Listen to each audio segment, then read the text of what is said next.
नमस्ते विद्यार्थी मित्रों। आज के ऑनलाइन अभ्यासक्रम में हम बात कर रहे हैं कक्षा 12वीं के विषय हिंदी की, जिनकी छठी इकाई है घर।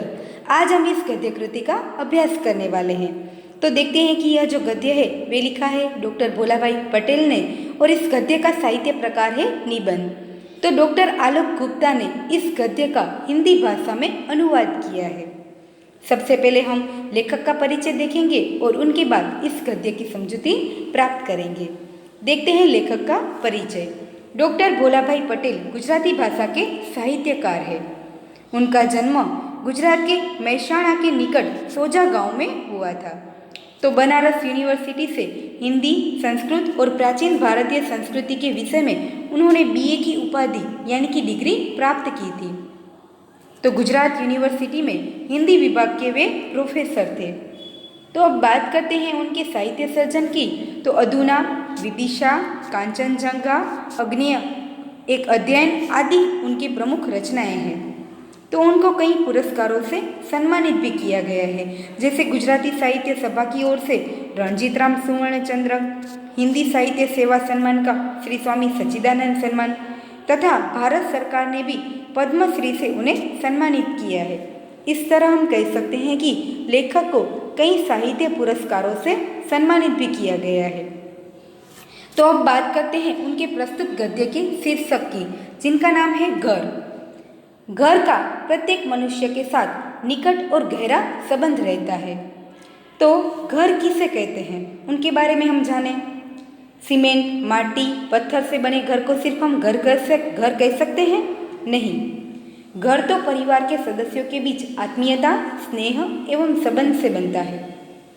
जहाँ परिवार के सभी सदस्य अपनापन और सुरक्षा का अनुभव करते हो, दुख सुख में हमेशा एक दूसरे के भागी बनते हो, उसे ही तो घर कहते हैं। जहाँ अपने रहते हैं उसे ही हम घर कहते हैं। घर एक भावना है जहाँ सभी मिलजुल कर रहते हैं, एक दूसरे के लिए जीते हैं। घर में चाहे सुविधाएं कम हो तो भी सदस्य का मन उनके सामने बड़ा बन जाता है। एक दूसरे के लिए त्याग की भावना से वे सभी लोग जीते हैं। घर की कोई सीमा नहीं होती है, परंतु घर में प्यार और संरक्षण दोनों ही मिलते हैं। घर घर होता है, वह कैसा भी हो और किसी भी हालत में क्यों न हो, उसमें रहने वालों का उससे भावनात्मक लगाव होता है। यदि उसे अपने हाथों से रचकर बनाया गया हो तो फिर कहना ही क्या है। उसमें रहने वालों का मोह उससे कभी नहीं होता है। और हम कहें तो यह निबंध घर के महत्व को भी दर्शाता है। तो साथ साथ लेखक ने यहाँ पर घर के साथ घर के सभी सदस्यों की जो भावनाएं जुड़ी होती है उनको भी दर्शाया है। इस तरह घर का अपना ही एक अलग महत्व है। लेखक ने उस महत्व को और उस घर के सभी सदस्यों की उनके साथ जुड़ी हुई जो भावनाएं होती है उनको हमारे समक्ष रजू किया है, जिनका हमें अभ्यास करना है। इस तरह कहे तो इस गद्य का शीर्षक उचित है। बात करें तो यहाँ लिखा है कि प्रस्तुत निबंध में लेखक अपना खुद का अनुभव बताते हैं। लेखक शहर में स्थायी होने से गांव के घर को बेच देने का विचार करते हैं। प्रस्तुत निबंध में लेखक शहर में स्थायी हो जाने के बाद गांव के अपने पुराने और जर्जरित घर को बेचने का निर्णय करते हैं। वह घर जो मिट्टी का घर उनके परिवार ने बड़ी मेहनत से बनाया था। घर बेचने से पहले सब भाई एक बार उस घर में साथ रहने के लिए जाते हैं और वहाँ जाकर देखते हैं तो लेखक की माँ पुरानी घटनाओं को याद करके रोने लगती है और उस घर के साथ उन सभी व्यक्तियों की भावनाएं जुड़ी हुई है, जिसकी वजह से वे अंत में घर न बेचने का निर्णय करते हैं। इस तरह हम कहें तो घर केवल चार दीवार और छप्परों वाला ही नहीं, लेकिन भावनाओं का प्रतीक होता है, जो लेखक को अब अंत में अपना घर न बेचने के निर्णय पर मजबूर कर देते हैं। तो इस तरह हम कह सकते हैं कि घर सिर्फ चार दीवार और छप्परों का ही नहीं, लेकिन भावनाओं का प्रतीक होता है। इस बात को हमें यहाँ समझना है, जो लेखक ने अपने खुद के अनुभव के द्वारा समझाया है। पाठ की शुरुआत में हम कहें तो लेखक अपना गांव छोड़कर शहर में स्थायी हो गए हैं। वहां जाकर उन्होंने देखा कि अब गांव का जो घर है वह जर्जरित होता जा रहा है, बंद रहने के कारण वह जर्जरित हो गया है, तो उनको बेच दिया जाए। इसलिए घर के सभी सदस्यों की अनुमति लेकर वह घर बेचने का निर्णय करते हैं। परंतु वही घर जहां उन्होंने अपना बचपन बिताया है, कई दिन बिताए हैं, उनको याद करते हुए लेखक द्विधा में पड़ जाते हैं कि इस घर को यदि पुराना है तो पुराना ही सही, परंतु न बेचे। परंतु वर्तमान परिस्थिति को ध्यान में रखते हुए उन्हें ऐसा लगता है कि भावनाओं में बहने से ज़्यादा बेहतर है कि उस घर को बेच दिया जाए। इसलिए घर के सभी सदस्यों की अनुमति लेकर उस घर को बेचने का विचार पक्का करते हैं। और वे यदि घर बेचना ही है तो वे क्या करते हैं, अपने परिवारों के साथ वहाँ एक बार रहने के लिए जाते हैं। वहाँ जाकर उन्हें अपने बचपन की जो बीती बातें याद आती है, उनकी वजह से वे अंत में उस घर को न बेचने का निर्णय करते हैं। तो शुरुआत में वे कहते हैं कि घर बेचने का कारण बताते हैं कि वे गांव के जो पुश्तैनी घर है, यानी कई पीढ़ियों से चला आया घर है, उनको बेचने का वे कारण बताते हैं, जो हमें 2 मार्क्स या तो सविस्तर प्रश्न में भी पूछा जा सकता है। उनकी समझूती देखते हुए हम आगे बढ़े तो लिखा है कि लेखक खुद लिखते हैं कि गांव से शहर में स्थायी होने के बाद लगभग बंद रहने वाले अपने छोटे से गांव के पुश्तैनी घर को बेच देने का हमने विचार किया। पुश्तैनी जो शब्द समूह के लिए एक शब्द है, कई पीढ़ियों से चला आया हो, जिन्हें हम पुश्तैनी कहते हैं। और स्थायी यानी कायमी, वे भी एक शब्द समूह के लिए शब्द है जिनका अर्थ होता है अधिक समय तक टिकने वाले। तो लेखक कहते हैं कि गांव से शहर में स्थायी होने के बाद लगभग बंद रहने वाले अपने छोटे से गांव के उस पुश्तैनी जो कई पीढ़ियों से चला आता वह घर है, उनको बेचने का हमने विचार तय किया। जिस मोहल्ले में हमारा घर है वहाँ के पुराने पड़ोसी तो अब शहर में रहने लगे थे। अधिकतर लोगों ने तो अपने पुराने घर बेच भी दिए थे। इसीलिए शादी, मृत्यु जैसे अवसर पर या तो किसी सामाजिक रिवाज के लिए या लंबी छुट्टियों में गांव के इस घर में हम जाते थे तो हमें बड़ा बेढंगा सा लगता था। बेढंगा यानी अटपटा सा लगता था। नए पड़ोसी आ गए हैं और उनसे तो अभी नाता ही नहीं बन पाया है। नाता बंधना यह एक मुहावरा है, यानी संबंध जोड़ना।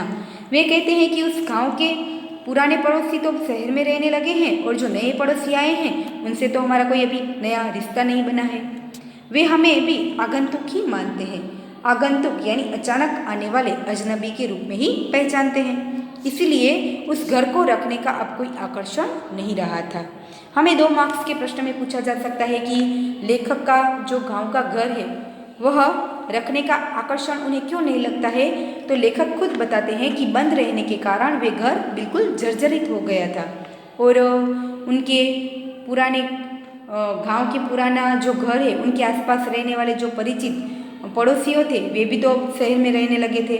नए पड़ोसी आए थे, उनसे अभी कोई नया नाता नहीं बना था। और जब लेखक कोई सामाजिक प्रसंग या तो छुट्टियों के दिनों में अपने गांव में जाते थे तो वहाँ का माहौल उन्हें बहुत ही अटपटा सा लगता था, बेढंगा सा लगता था। इसीलिए वे कहते हैं कि अब उस घर को रखने का कोई आकर्षण नहीं रहा था। इसीलिए उन्होंने इस घर को बेचने का निर्णय किया था। तो आगे लेखक खुद बताते हैं कि बंद रहने के कारण पुराना घर और जर्जरित होता जा रहा था। वह घर किस तरह जर्जरित होता जा रहा था? 1 मार्क्स का हमारा प्रश्न कहे तो बंद रहने के कारण वह घर जर्जरित होता जा रहा था। चौमासे शब्द समूह के लिए एक शब्द है जिनका अर्थ होता है वर्षा के 4 महीने। लेखक बताते हैं कि चौमासे में अधिक बरसात पड़ने से टीन के छप्पर से भी पानी अंदर जाता था, जिससे घर की एक मुख्य दीवार में दरार सी पड़ गई थी। वे बताते हैं कि चौमासे के दिन में क्या होता है, तो छत पर से पानी अंदर जाने की वजह से मुख्य दीवार जो थी घर की, उनमें भी दरारें पड़ गई थी। खुले दालान का अर्थ होता है बैठका, जो घर के मुख्य भाग होता है, जहाँ घर के सभी सदस्य मिलजुल कर हंसी खुशी में बातचीत करते हैं, बैठते हैं, आनंद उठाते हैं, ऐसी जगह। तो लेखक बताते हैं कि उनके गांव के घर में खुले दालान एवं आंगन में कूड़े के ढेर लग जाते थे। इसीलिए बूढ़ी माँ की अनुमति लेकर घर बेच देने का विचार पक्का किया था। लेखक ने किसकी अनुमति लेकर यह घर बेचने का विचार किया था? तो उन्होंने अपनी बूढ़ी माँ की अनुमति लेकर इस घर को बेचने का विचार पक्का किया था। योग्य ग्राहक मिले तो एक गांव में रहने वाले व्यवहार कुशल मित्र से बेचने की सिफारिश करके हम शहर चले आए थे। लेखक बताते हैं कि यदि हमें उस घर को खरीदने वाला यदि योग्य ग्राहक मिल जाए तो हम उस घर को बेच देंगे। इसीलिए उनके गांव में उनके कुछ कुशल मित्र थे जो उनके साथ गहरा व्यवहार था, निकट का संबंध था, उनको वे सिफारिश करके शहर में आए थे। सिफारिश यह शब्द समूह के लिए एक शब्द है जिनका अर्थ होता है किसी का कोई काम करने के लिए दूसरे को कहना। वे अपने पड़ोसियों, व्यवहार कुशल मित्र जो पड़ोसी थे, उनको वे सिफारिश करके आए थे कि यदि कोई ग्राहक मिले तो हमें ज़रूर बताना, हम अपना घर बेच देंगे। इस तरह वे शहर में रहने आ गए थे। फिर एक दिन ऑफर भी आया, यानी घर खरीदने वाला भी मिल गया। ऑफर ठीक था और ऑफर करने वाला व्यक्ति अच्छा और भरोसेमंद था। भरोसेमंद यानी जिस पर भरोसा किया जा सके, ऐसा व्यक्ति, जो शब्द समूह के लिए एक शब्द है। लेखक बताते हैं कि हमें ऐसा व्यक्ति, भरोसेमंद व्यक्ति भी मिल गया। इसीलिए अब देर करने या तो आनाकानी करने का तो प्रश्न ही नहीं था। आनाकानी करना यानी बात को टाल मटोल करना। लेखक कहते हैं कि अब आनाकानी करने का तो प्रश्न ही नहीं बनता था, क्योंकि जो हमें ग्राहक मिला था वे भी अच्छा था, भरोसेमंद था, जिसे हम अपना घर बेच सकते हैं। आगे बताते हैं कि परंतु उसी क्षण से मन में टीस सी उठी थी। टीस उठना यानी कसक या तो रह रह कर उठने वाली पीड़ा। जब से लेखक ने अपने उस गांव के पुश्तैनी घर को बेचने का विचार तय किया था, तभी से लेखक के मन में एक रह रह कर उठने वाली पीड़ा उनको दुख पहुंचा रही थी। बार बार मन को व्यग्र बनाता था। लेखक कहते हैं कि मेरा मन बार बार परेशानी में चला जाता था। विचार आने लगा कि पुश्तैनी घर को क्यों बेचा जाए। लेखक बार बार अपने मन से ही प्रश्न पूछते रहते थे कि अपना यह पुराना घर जो कई पीढ़ियों से चला आ रहा है, उनको हम क्यों बेचें। 3-4 पीढ़ियों से चले आते मिट्टी के कमरे के स्थान पर मेरे पिता ने यह ईंट का पक्का घर बनवाया था। उनके पिता ने यह घर कैसे बनाया था? मिट्टी के स्थान पर उन्होंने पक्के ईंट का यह घर बनवाया था। लेखक आगे कहते हैं कि कहना चाहिए कि घर के सभी सदस्यों ने स्वयं मजदूरी करके इस घर को बनवाया था। लेखक जब अपने पुराने दिनों को याद करते हैं तो वे कहते हैं कि उनके पिता ने इस घर को कितनी मेहनत से बनाया था। यह पुश्तैनी घर के सभी सदस्यों की मेहनत से बना था। उनके पिता ने उसमें कितनी मेहनत की थी, तो घर के सभी सदस्यों ने स्वयं मजदूरी करके उस घर को खड़ा किया था। पिताजी इसके लिए अपनी बैलगाड़ी में ईंटें लाया करते थे। चिनाई के लिए घारा बनाने के लिए गांव के आंबा तालाब की चिकनी मिट्टी स्वयं खोदकर उनके पिता लाया करते थे। उनके पिता कहाँ से मिट्टी लाते थे? आंबा तालाब की चिकनी मिट्टी को ले आया करते थे। तो लेखक याद करते हैं कि मेरी माँ ने सहदीर तक घारे के तसले चढ़ाए थे। सहदीर यानी घर की ऊंचाई तक उन्होंने क्या किया था? यानी कि जो घारे के तसले, बड़े बड़े कटोरे की शक्ल का जो लोहे का बड़ा बर्तन होता है, उनको अपने सिर पर रखकर बड़ी ऊंचाई तक उनको चढ़ाए थे। फिर शहर में अपने लड़कों के जब नए मकान बनने लगे तब उनके मकान वेतनभोगी सुपरवाइजरों की देखरेख में मजदूरों के द्वारा बनाए देखकर मन में थोड़ा खुश होते हुए माँ पिताजी अनेक बार गांव के घर को कैसे स्वयं मेहनत करके बनाया था, इसी बात को याद करते हुए भावुक हो जाया करते थे। लेखक अपने उस पुराने घर को याद करते हैं तो वे बताते हैं कि उनकी माता पिता ने या तो घर के सभी सदस्यों ने कितनी मेहनत से उस घर को खड़ा किया था। और जब वे सभी लोग इस गांव के घर को छोड़कर शहर में गए थे और लेखक के पिता वहां अपने बच्चों के नए घर को बड़े वेतनभोगी सुपरवाइजरों की देखरेख में बनते हुए देख रहे थे, तो अपने पुराने घर को याद करते हुए कितने भावुक हो जाया करते थे। इस बात को भी लेखक ने यहाँ पर याद किया है और इन सभी बातों को याद करते हुए लेखक खुद भी भावुक बन जाते हैं। आगे वे कहते हैं कि इसी घर में ही हम सभी भाई बांधवों का जन्म हुआ था। यानी लेखक अपने बचपन के दिनों को याद करते हैं कि ये वही घर है जहाँ हम सब भाई बहनों का जन्म हुआ था। इतना ही नहीं, इसी कमरे में उनके दाम्पत्य जीवन की शुरुआत हुई थी। तो उसी कमरे में लेखक के संतानों का भी जन्म हुआ था। और आगे वे कहते हैं कि जीवन में जो अनेक अच्छे बुरे प्रसंग आए थे, यह घर हमेशा उनका साक्षी रहा था, उनके सुख दुख में हमेशा उनका सहभागी रहा था। तो लेखक अपने उस पुराने घर को याद करते हैं कि जब भी लेखक जिस अवस्था में थे, जिस उम्र में थे, उन्होंने जितने सुख दुख के दिन उस घर में बिताए थे, वे घर हमेशा उनका सहभागी रहा था। लेखक का खुद का जन्म उसी घर में हुआ था, उनके दाम्पत्य जीवन की शुरुआत भी उसी घर से हुई थी, उनके बच्चों का जन्म भी उसी घर में हुआ था। इसलिए इन सभी प्रसंगों को याद करते हुए लेखक भावुकता में खो जाते हैं और वे कहते हैं कि यह घर हमारे हर अच्छे बुरे दिनों का साक्षी रहा है। और आगे वे कहते हैं कि घर के आंगन में कैसे हम सब खेलते थे।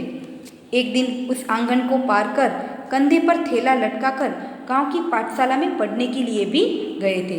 जब लेखक ने पहली बार ज्ञान प्राप्त करने के लिए, या तो उन्होंने उसी घर में ज्ञान प्राप्त किया था, आगे की पढ़ाई के लिए उसी घर से वे पढ़ाई करने के लिए बाहर जाते थे, और एक दिन उसी आंगन को पार कर दूर पर गांव पढ़ने के लिए गए थे। पर गांव यानी दूसरा गांव, जो शब्द समूह के लिए एक शब्द है। तो आगे वे बताते हैं कि एक दिन उसी आंगन को पार कर शहर में जाकर हम सब बसने लगे थे। इसी घर के आंगन में हमारी बहनों और भाइयों के विवाह मंडप भी बंधे थे, यानी कि उसी घर में उनके पिता ने भाई बहनों के विवाह करवाए थे, विवाह के मंडप भी बंधे थे। यहाँ बिरादरी वालों के साथ झगड़े और स्नेह मिलन भी हुए थे। बिरादरी वाले यानी रिश्तेदारों से। लेखक जिस गांव में रहते थे, उनका जहाँ घर था, वहाँ उनके आसपास जो रिश्तेदार थे, उनके साथ कितने अच्छे बुरे दिन बिताए थे, उनको भी लेखक याद करते हैं कि कभी कभी उनके साथ कभी झगड़े भी होते रहते थे, तो कभी कभी स्नेह मिलन की बातें भी होती रहती थी।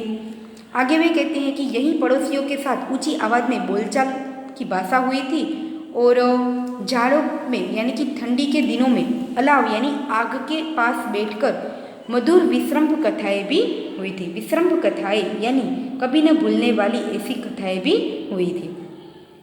लेखक कहते हैं कि उस गांव के घर के आसपास जो पड़ोसी रहते थे, कभी कभी उनसे झगड़े भी हुए थे, तो कभी कभी सर्दी के दिनों में आग के आसपास बैठकर उन लोगों से न भूलने वाली बातें भी हुई थी। इन सभी बातों को लेखक क्या कर रहे हैं, घर बेचने का विचार करते हैं, और विचार करने के बाद उन्हें अपने बचपन की उन सभी बातों को वे याद करते हैं और भावुकता में खो जाते हैं।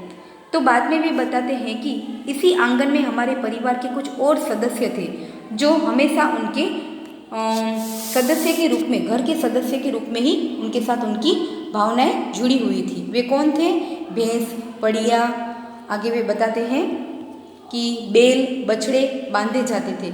उनके घर में ऐसे 4 पैरों वाले जो पशु थे, वे भी उनके घर में बांधे जाते थे, यानी भैंस, बढ़िया, बैल, बछड़े, वे सभी उनके घर में बांधे जाते थे, और वे सभी उनके घर के ही सदस्य उसी तरह हमेशा उनके साथ रहते थे। लेखक का उन सभी के साथ अपनेत्व का एक नाता बन गया था, इसलिए आज उनको भी वे यहाँ पर याद कर रहे हैं। आगे वे बताते हैं कि इसी घर के दालान में मेरी दादी और फिर दादा की मृत्यु के समय आए थे, और उस वक्त गोबर से लीपकर उस पर उन्हें सुलाकर उनकी पूजा की गई थी। और कुछ वर्ष पहले मेरे पिता को भी इसी दालान में सुलाया गया था। लेखक अपने पुराने दिनों को याद करते हैं, तो उनमें कुछ हंसी खुशी के कुछ ऐसे पल थे जो कभी न भुलाए जा रहे थे, उनको भी याद कर रहे हैं। तो वे कहते हैं कि उस घर में हमारे साथ ऐसे भी कुछ घटनाएं घटी थी, ऐसे भी शोक के दिन आए थे, जिनमें हमने हमारे दादा दादी और पिता को खो दिया था, यानी उनकी उसी घर में मृत्यु हुई थी। आगे वे बताते हैं कि हमारे घर के दोनों ओर दूसरे घर भी थे, जिनमें एक घर हमारे एकदम निकट के साथी का था, निकट यानी नज़दीक के मित्र का था। लेखक बताते हैं कि हमारा जो गांव है, वहाँ पुराना जो घर है, उन घर के दोनों ओर दूसरे बड़े घर भी थे, जिसमें एक घर तो लेखक के करीबी मित्र का था, और वह भी अब बंद रहने लगा था। वह घर क्यों बंद रहता था? इस बात को समझाते हुए वे कहते हैं कि मेरा मित्र रोजी रोटी कमाने के लिए, यानी कि रोजी रोटी कमाना यह एक मुहावरा है, जीविका की व्यवस्था करना। जीविका की व्यवस्था करने के लिए देश के अनेक स्थलों में घूमने के बाद जब उनकी पत्नी की मृत्यु होती है तो अब वे अहमदाबाद में रहता था, इसलिए उनका गांव का जो घर है वह बंद रहता था। लेखक अपने गांव के घर को याद करते हैं तो वे कहते हैं कि उस घर के दोनों ओर बड़े घर थे, जिसमें एक घर तो उनके नज़दीक मित्र का ही था जो हमेशा अब बंद रहने लगा था, क्योंकि रोजी रोटी कमाने के लिए जब वे देश के अनेक स्थलों पर घूमने के बाद जब उनकी पत्नी की मृत्यु हुई तो अब वे अहमदाबाद में रहने लगा था, इसलिए गांव का उनका पुराना घर बंद रहता था। आगे वे बताते हैं कि उसके बाद के मकान में काशी बुआ रहती थी। उनकी मृत्यु को तो कई वर्ष हो गए थे, तो वर्षों तक जहाँ वे रेत की घड़ी लेकर रोज सामायिक करती थी, यानी धार्मिक क्रिया पाठ करती रहती थी, उस दालान में अब एक तोंड वाला बारोट सोता दिखाई देता है। लेखक कहते हैं कि जहाँ काशी बुआ का घर था, जो हमेशा वहाँ पर धार्मिक क्रियाएं करती रहती थी, उनकी तो मृत्यु के हुए कई वर्ष बीत चुके हैं, परंतु अब वहाँ उस दालान में एक तोंड वाला यानी बड़े पेट वाला, तोंड वाला यानी जिनका पेट बड़ा है, ऐसा एक व्यक्ति वहाँ हमेशा सोता दिखाई देता है, यानी वे अब वहाँ निवास कर रहा है। तो आगे वे कहते हैं कि सामने वाले मकान का एक मालिक प्रौढ़ अवस्था में परंतु कुंवारा ही चल बसा था। चल बसना यानी उनकी मृत्यु हुई थी, यह सब मुहावरा है। वे कहते हैं कि सामने वाले मकान का जो एक मालिक था वह प्रौढ़ अवस्था में यानी बड़ी उम्र में परंतु कुंवारा ही चल बसा था, उनकी मृत्यु हुई थी। उसके बाद जिसने वह मकान खरीदा था उसने आंगन के लिए झगड़ा करके अपना पड़ोसी हक स्थापित कर लिया था, यानी आस पड़ोस वालों के साथ झगड़ा करके उन्होंने उस घर पर अपना अधिकार जमा लिया था। तो वे कहते हैं कि एक दिन वह घर भी अब गिर पड़ा, अब नई दिशा में नए दरवाजे के साथ बना है। लेखक अपने पुराने घर के आसपास के जो घर थे, उनके जो पड़ोसियों थे, उनको वे यहाँ याद करते हैं कि उनके साथ उनके किस तरह के दिन बीते थे। कुछ हंसी खुशी की बातें हुई थी, बहुत ही निकट का उनका गहरा उनके साथ संबंध रहा था, परंतु वे सभी अब न होने की वजह से वहाँ कई अन्य लोग निवास करने के लिए आ गए हैं, और जो पुराने घर थे उनको भी अब नए रूप में बनाने का प्रयास किया गया है। नई दिशा में और नए रंग रूप वाला नया मकान भी वहाँ अब खड़ा हो चुका है, यानी पुराने घर बिक चुके हैं या तो बेचे गए हैं, या तो पुराने घर को बदलकर नए घर का रूप दिया गया है। इस तरह लेखक अपने घर के आसपास रहने वाले पुराने पड़ोसियों को याद करते हैं, पुराने जो वे वहाँ घर थे उनको भी वे याद करते हैं। तो आगे बताते हैं कि इस तरह सब कुछ यहाँ बदल चुका है। वहाँ के जो लेखक के गांव में पुराना जो घर है, वहाँ के आसपास के जो घर थे वे भी अब बंद रहने लगे थे। पुराने पड़ोसी थे वे भी शहर में स्थायी हो गए थे, कुछ लोगों ने अपने मकान को बेच दिया था। कुछ पुराने घर थे वहाँ अब नए लोग आने लगे हैं, उन लोगों ने अपना घर नए तरीके से बनाया है, सब कुछ माहौल बदल गया था। आगे भी कहते हैं कि फिर भी लगता है कि अपना घर तो क्यों बेचे, अपना घर तो हमेशा अपना ही होता है, चाहे वहाँ का माहौल ही क्यों न बदल गया हो, वहाँ जाकर हमें अटपटा सा ही क्यों लग रहा हो, फिर भी हमारा घर जो है वह हम उन्हें क्यों बेचें। और वे भावुकता में चले जाते हैं, पुरानी यादों में चले जाते हैं और कहते हैं कि पुराना है तो पुश्तैनी ही घर कई पीढ़ियों से चला आ रहा है। वह घर है, चार दीवालों और छप्पर वाला कोई सिर्फ मकान ही नहीं है, जहाँ लेखक की भावनाएं जुड़ी हुई है।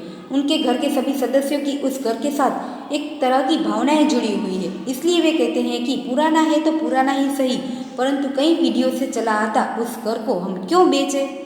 घर सिर्फ चार दीवार और छप्पर वाला मकान नहीं है, परंतु वह तो हमारे लिए भावना का प्रतीक है। आगे वे कहते हैं कि मकान पैसों से खरीदा जा सकता है, बनवाया जा सकता है, पैसे लेकर बेचा भी जा सकता है, परंतु घर तो एक भावना है। घर न होने पर घर की भावना भी अच्छी है। शायद उस घर को बेच भी दिया जाए, परंतु उनके साथ जुड़ी हुई भावनाएं तो कभी दूर नहीं होती हैं, वे हमेशा बनी रहती है।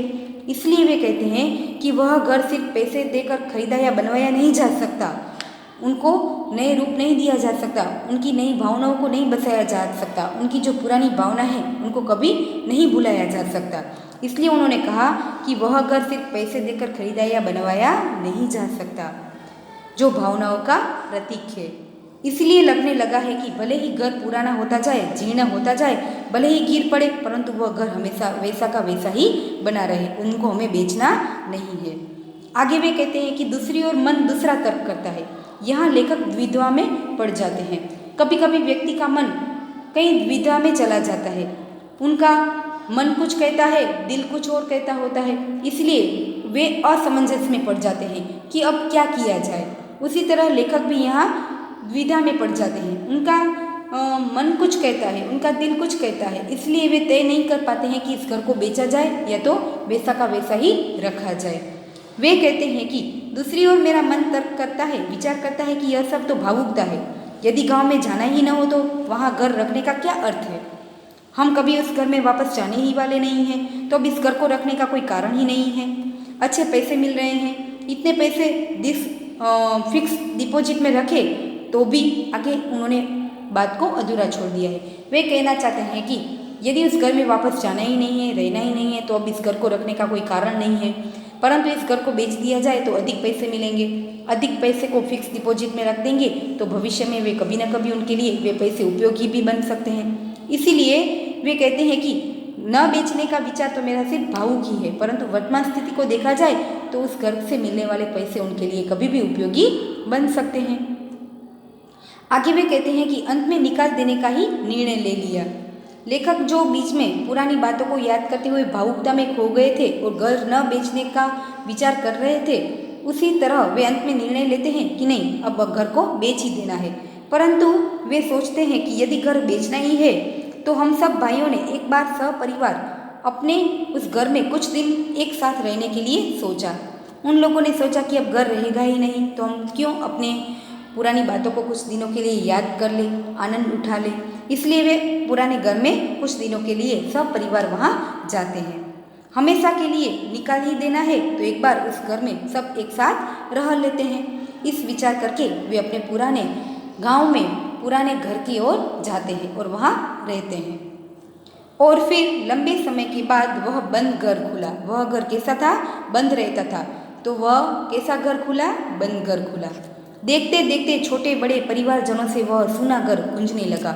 वह कैसा घर था? जो परिवार वाले सभी शहर में स्थायी हो जाने के कारण वह घर अब बिल्कुल ही सन्नाटे में लग रहा था, बिल्कुल शांत लग रहा था। वह सूना सूना सा लग रहा था, मानो अपने ही परिवार से वे भी बिछड़ गया हो, इस तरह उदास लग रहा था। आगे वे कहते हैं कि इस अवसर पर एक नगरवासी मित्र को गांव के इस घर को देखने के लिए हम साथ ले गए थे। लेखक जब अपने उस पुराने घर में जाते हैं तो नगर के कुछ नगरवासी मित्र को अपने साथ ले गए थे ताकि वे अपने पुराने गांव के घर को बता सके और उनको बेच सके। पुराने दिन वापस लौट आए थे। लेखक जब अपने घर पे जाते हैं तो उन्हें ऐसा लगता है कि पुराने दिन सब उनके वापस लौट आए। पिताजी की मृत्यु के बाद मेरी माँ करीब करीब उदास रहती थी। घर के सामाजिक प्रसंगों में भी वे विशेष रुचि नहीं लेती थी। वह भी यहाँ आकर खूब प्रसन्न दिख रही थी। लेखक कहते हैं कि जब मेरे पिता की मृत्यु इस पुराने घर में हुई थी तब माता, उनकी जो माता है वह बिल्कुल उदास सी हो गई थी, जैसे उन्हें जीवन जगत में कोई रुचि ही नहीं रही थी, जीने की कोई उनकी इच्छा ही नहीं रही थी और हमेशा वे खामोश और उदास रहती थी। आज फिर उस घर में वापस लौटकर सबके साथ वे भी प्रसन्न दिख रही थी। आगे वे कहते हैं कि परंतु अब घर की प्रत्येक दीवारें मुझे उलाहना देने लगी थी, यानी कोई फरियाद करने लगी थी, किसी व्यवहार बर्ताव की शिकायत करने लगी थी।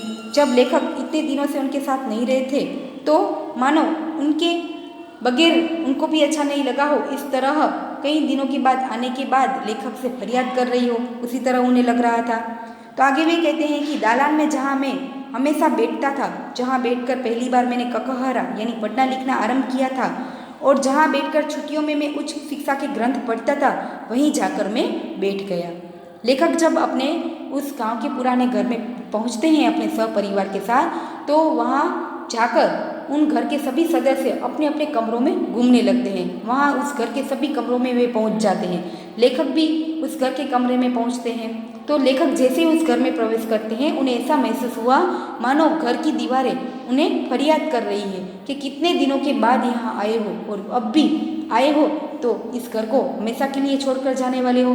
इस तरह मानो वे रूठकर घर उनसे फरियाद कर रहा हो। लेखक को ऐसा अनुभव हो रहा है। तो वे कहते हैं कि दालान में जहाँ मैं हमेशा बैठता था वहाँ गया, वहाँ बैठकर जहाँ मैंने प्रथम शिक्षा की शुरुआत की थी, जहाँ छुट्टियों में बैठकर मैंने बड़े बड़े ग्रंथ पढ़े थे, वहाँ जाकर मैं बैठ गया। वहाँ बीच से टेक लेते ही वह अंदर से मुझे बिल्कुल हिला गई। लेखक कहते हैं जैसे मैंने उस कमरे के दीवार को टेक लगाकर मैं बैठा तो मानो दीवारें मुझसे कई फरियाद करने लगी। मेरा मन हिल गया। मैंने पीछे मुड़कर उस पर हाथ फेरा।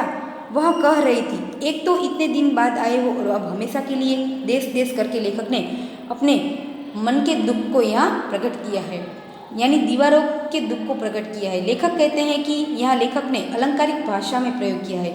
मानो दीवार, निर्जीव दीवार भी लेखक के साथ सजीव रूप में बात कर रही है, संवाद कर रही है। और वे कहते हैं कि इतने दिनों बाद इस घर में आए हो, कितने दिनों से हमें छोड़कर चले गए थे और जब वापस आए हो तो हमेशा के लिए छोड़कर चले जाने का निर्णय लेकर आए हो।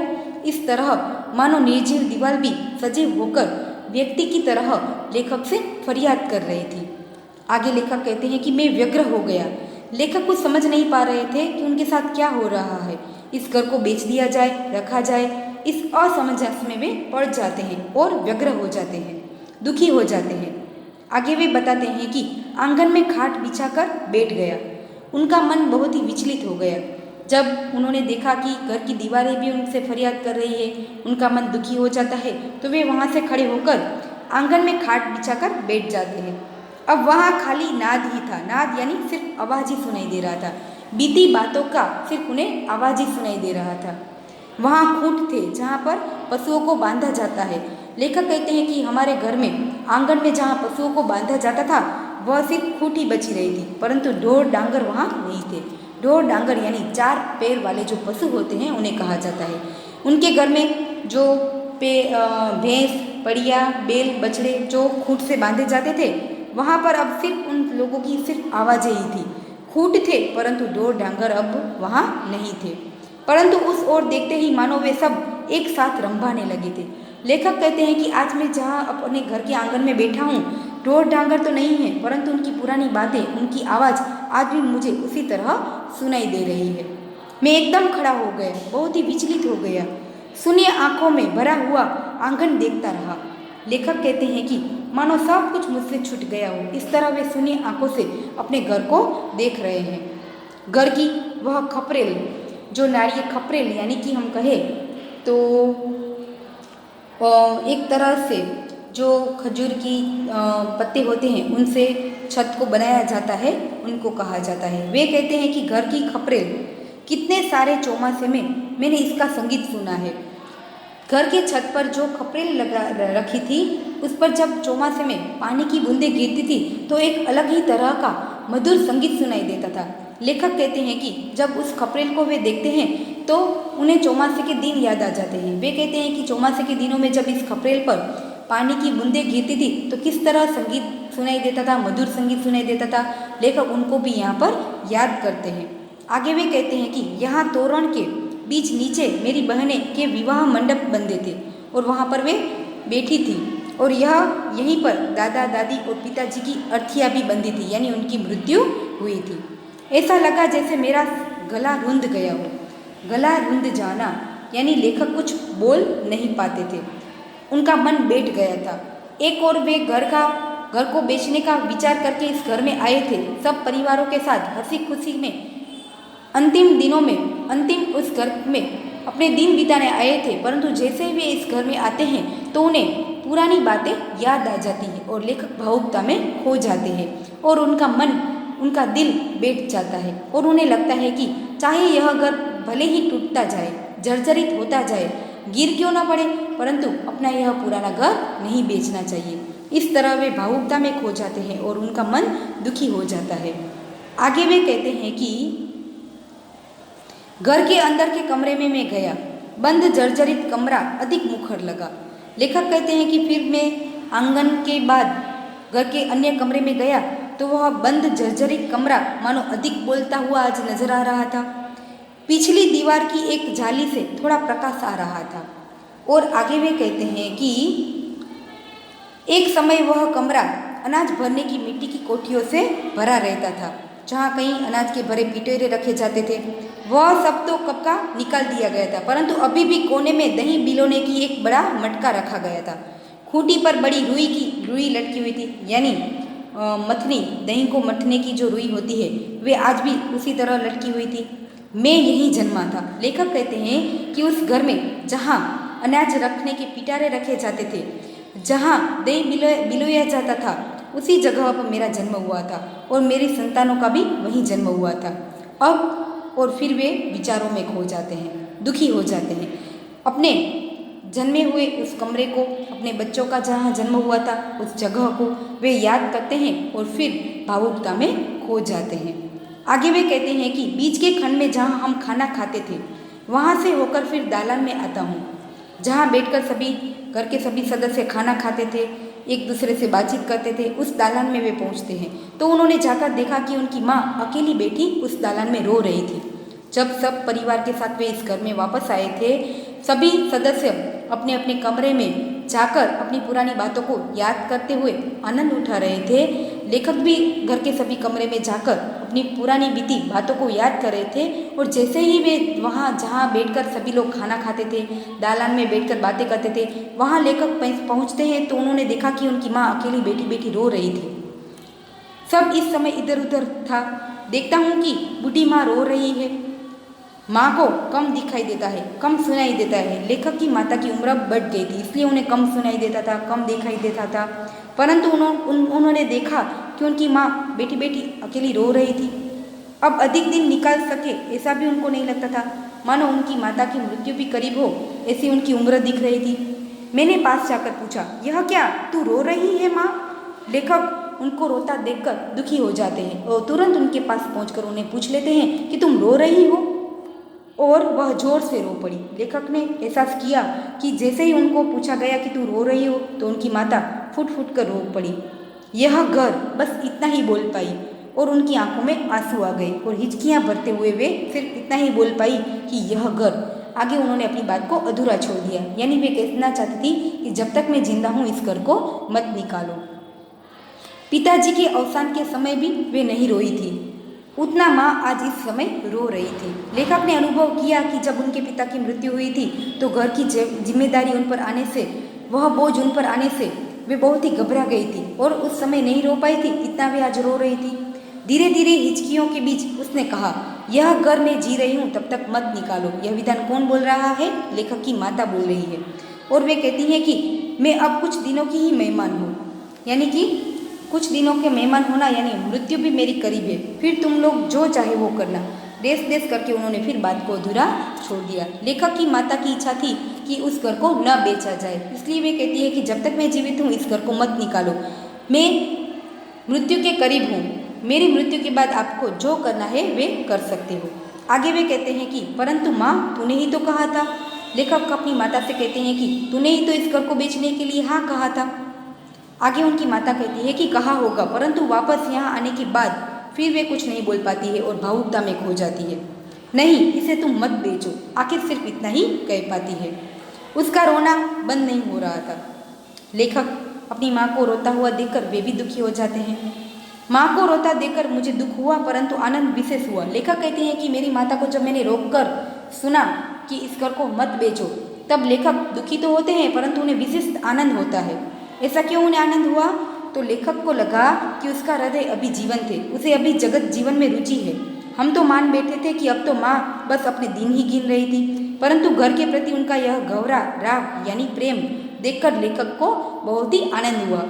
लेखक कहते हैं कि जब मेरे पिता की मृत्यु हुई थी तब मेरी माता हमेशा उदास रहती थी, जीने की उनकी कोई चाह नहीं रही थी, परंतु इस घर में वापस आकर देखा तो वे भी प्रसन्न थी। आज उनके चेहरे पर कुछ जीवन जगत में रुचि दिखाई दे रही थी और वे कुछ जीना चाहती थी। हम लोगों ने तो मान लिया था कि वे अपने पुराने दिन ही गिन रही है, परंतु ऐसा नहीं था। आज भी उसे जीवन जगत में कुछ रुचि रही थी, इसलिए उनको इस तरह घर के प्रति अनुराग या तो प्रेम देखकर लेखक खुश हो जाते हैं। वे कहते हैं कि घर निकाल देने की बात को लेकर मेरे मन में भी अंदर ही अंदर अपराध बोध हो रहा था। मैं अपना पुराना घर बेच रहा था तो मन से ही मुझे ऐसा लगता था कि मैं कोई गुनाह करने जा रहा हूँ, अपराध करने जा रहा हूँ। उनका मन भी नहीं चाहता था कि उस घर को बेचा जाए, परंतु अब तो एक प्रकार की तीव्र कसक उठी थी।